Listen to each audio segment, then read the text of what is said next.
बुद्ध कहते हैं मुझ में और तुम में कोई अंतर नहीं है, बस एक छोटा सा फर्क है कि मैं जाग चुका हूँ और तुम अभी सोए हुए हो। परंतु एक बात तुम्हें हमेशा याद रखनी चाहिए कि जितनी क्षमताएं मेरे भीतर थी जागने की, बिल्कुल उतनी ही क्षमताएं तुम्हारे भीतर भी हैं। यदि आप सच में बुद्ध को जानना चाहते हो तो ये ज़रूरी नहीं कि आप उनके आगे हाथ जोड़ो, ज़रूरी ये है कि जो उन्होंने कहा है उसकी गहराई को समझो।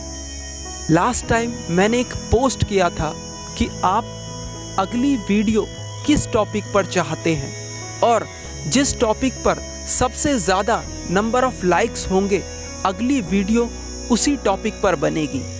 2 टॉपिक्स के ऊपर बराबर नंबर ऑफ लाइक्स हैं। पहला टॉपिक है, हम अपने जीवन में कोई लक्ष्य निर्धारित करते हैं और उस लक्ष्य को पाने की हमारे भीतर एक गहरी इच्छा होती है, और उस लक्ष्य को पाने के लिए हम अपना सर्वोत्तम देते हैं, परंतु अंत में हम असफल होते हैं। ऐसा क्यों होता है? मोहित नायर जी ने ये सवाल पूछा है।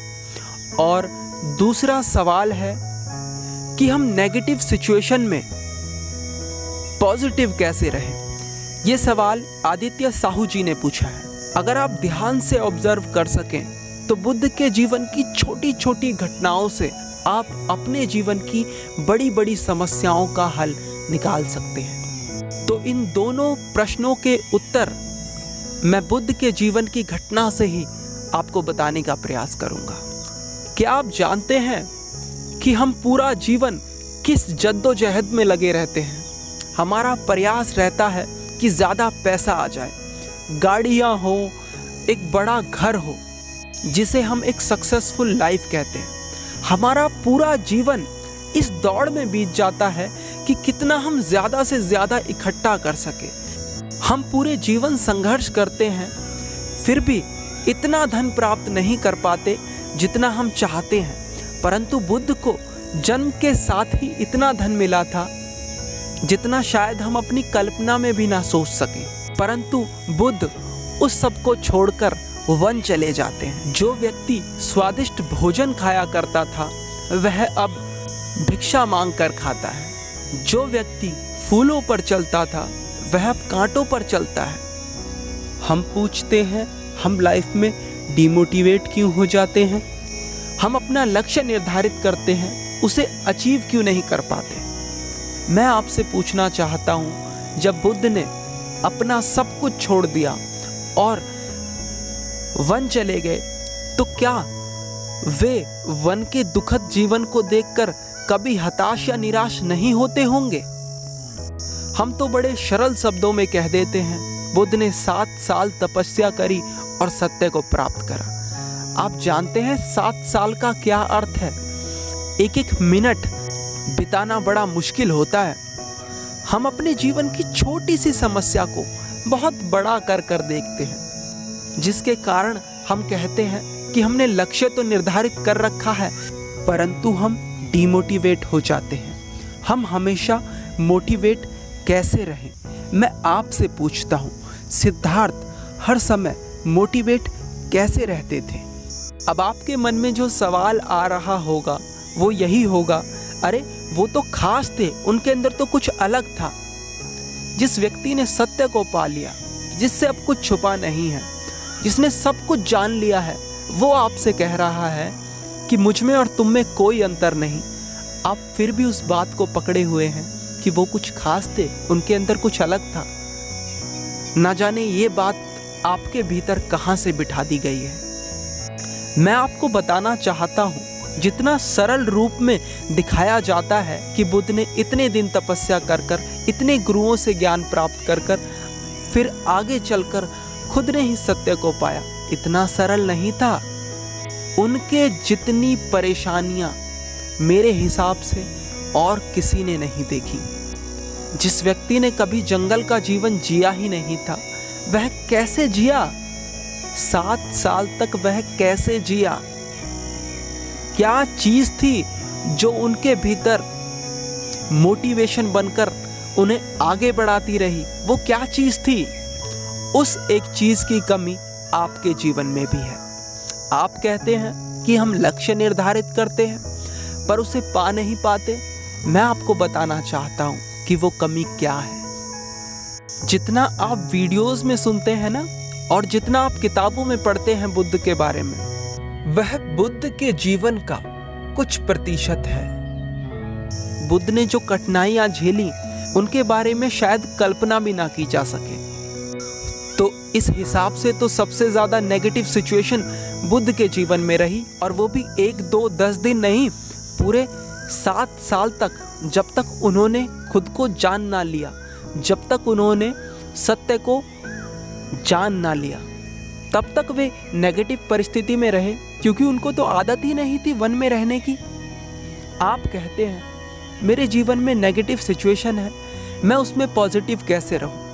मैं आपसे बड़े सरल शब्दों में कहता हूं, आपको पॉजिटिव होने की जरूरत नहीं है। आपको सिर्फ उस शक्ति की आवश्यकता है जो बुद्ध के पीछे कार्य कर रही थी, जो हर सक्सेसफुल इंसान के पीछे कार्य करती है। वह शक्ति क्या है? उस शक्ति को मैं 2 हिस्सों में बांटता हूं। पहला है इच्छा, जिसे हम पहले कदम की तरह देख सकते हैं, और दूसरा है कारण। आपने देखा होगा वन में एक शेर दौड़ता है, उसके पीछे एक कारण होता है। वह नहीं दौड़ेगा तो उसे उसका शिकार नहीं मिलेगा और उसे भूखा रहना पड़ेगा। और दूसरी तरफ वन में एक हिरण भी दौड़ता है, उसके पीछे भी एक कारण होता है कि वह नहीं दौड़ेगा तो वह मर जाएगा, वह शेर का भोजन बन जाएगा। मैं आपसे कहना चाहता हूं, इच्छा पहला कदम है, तो कारण आपको आपकी मंजिल तक पहुंचाने वाली सवारी है।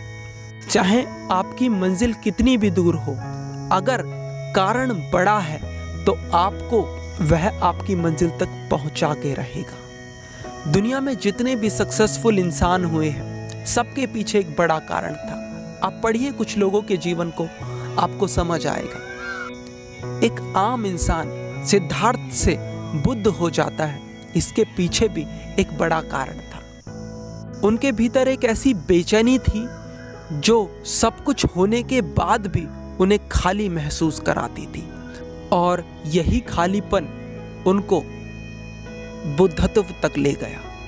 मैं आपसे कहना चाहता हूं, चाहे आपके जीवन में कोई भी लक्ष्य क्यों ना हो, परंतु अगर आप उसे पाना चाहते हैं तो उसके पीछे एक बड़ा कारण होना चाहिए। बिना कारण तो आप पानी भी नहीं पिएंगे, तो उस विशाल लक्ष्य को कैसे छुएंगे? और सवाल रहा नेगेटिव सिचुएशन में पॉजिटिव होने का, तो अगर इच्छा है और पहला कदम बढ़ा लिया है और एक बड़ा कारण भी है उस मंजिल को पाने के पीछे, तो मैं आपको गारंटी देता हूं, कोई भी किसी भी तरह की नेगेटिव सिचुएशन आपका कुछ नहीं बिगाड़ सकेगी। आपको कुछ करने की आवश्यकता ही नहीं है। आपने इच्छा की, पहला कदम बढ़ाया, और कारण अब आपके पास इतना बड़ा है कि उसे ना करे बिना आप जी ही नहीं सकते। अब आपको उस मंजिल तक पहुंचने से कोई नहीं रोक सकता। अगर खाली इच्छा है तो नेगेटिव सिचुएशन आपका कुछ बिगाड़ सकती है, कुछ क्या बहुत कुछ बिगाड़ सकती है। और अगर बड़ा कारण है ना, तो किसी नेगेटिव सिचुएशन की कोई औकात नहीं। और जाने अनजाने हम नेगेटिव सिचुएशनों को खुद ही पैदा करते हैं, ये बात भी हमें समझ लेनी चाहिए। तो इच्छा पहला कदम है और कारण आपकी सवारी जो आपको आपकी मंजिल तक लेके जाएगी। अब चाहे मंजिल आपकी कितनी भी दूर क्यों ना हो, अगर आपकी सवारी विशाल है, अगर आपका कारण बड़ा है, तो आप अपनी मंजिल तक 100% पहुंचेंगे। आशा करता हूं कि आप इस वीडियो से कुछ सीखेंगे और अपने जीवन के अंदर उसे उतारेंगे। अगर आपका कोई भी सवाल हो तो आप मुझसे ज़रूर पूछें। धन्यवाद।